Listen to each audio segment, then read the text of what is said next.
The Diaoyu Islands and their affiliated islets are an inherent part of China's territory. The patrol and law enforcement activities conducted by Chinese Coastguard vessels within China's territorial waters are entirely legitimate and justified. China rejects Japan's unreasonable representations, which were immediately rebuffed on the spot, and has lodged counter-representations. China demands that Japan strictly abide by the four-point consensus between China and Japan, respect China's territorial sovereignty, refrain from interfering with the patrols and law enforcement activities of Chinese Coast Guard vessels, and refrain from any actions that may escalate the situation. The Chinese government has consistently and will continue to protect the safety of foreign nationals in China in accordance with the law.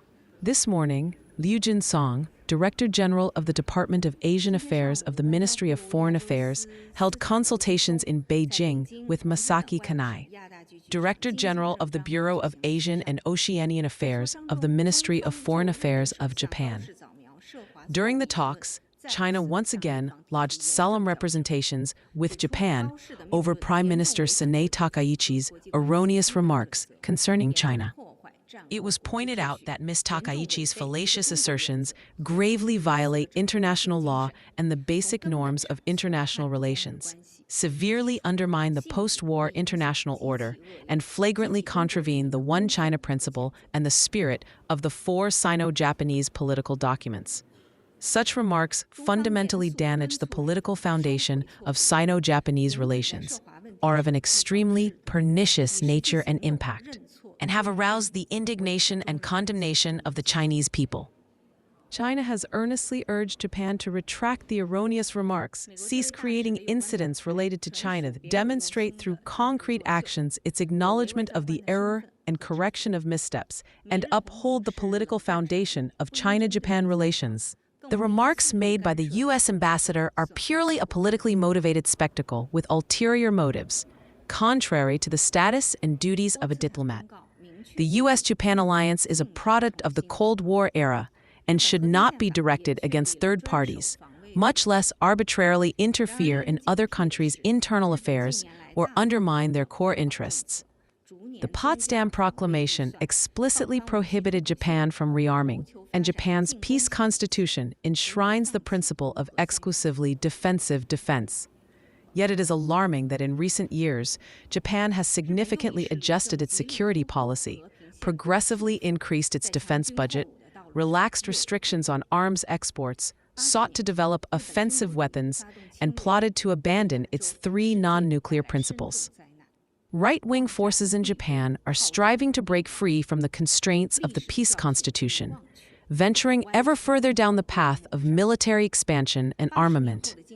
80 years ago, Japanese militarism launched wars of aggression, inflicting profound calamities upon Asia and the world. To forget war is to invite peril. To embrace war is to court destruction. The lessons of history must not be forgotten, distorted, or erased. 80 years on, we shall never permit the revival of Japanese militarism, never tolerate any challenge to the post-war international order, and never allow the peace and stability of the world to be undermined again.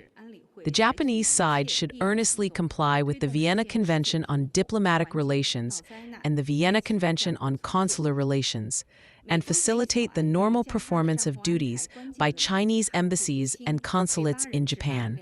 China supports the Security Council in taking all necessary actions to promote a lasting ceasefire, alleviate the humanitarian catastrophe, and initiate post-war reconstruction.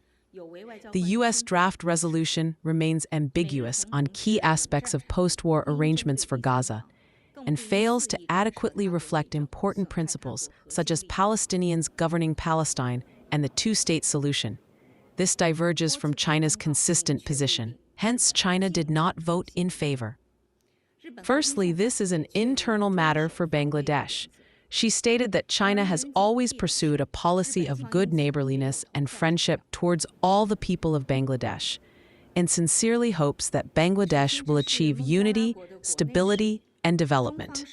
I want to emphasize that the East Turkestan Islamic Movement is a terrorist organization designated by China in accordance with its laws and listed by the United Nations Security Council. Combating the East Turkestan Islamic movement is a core concern of China's counter-terrorism efforts. The Syrian side has pledged not to permit any entity to utilize Syrian territory for activities that undermine China's security, sovereignty, and interests.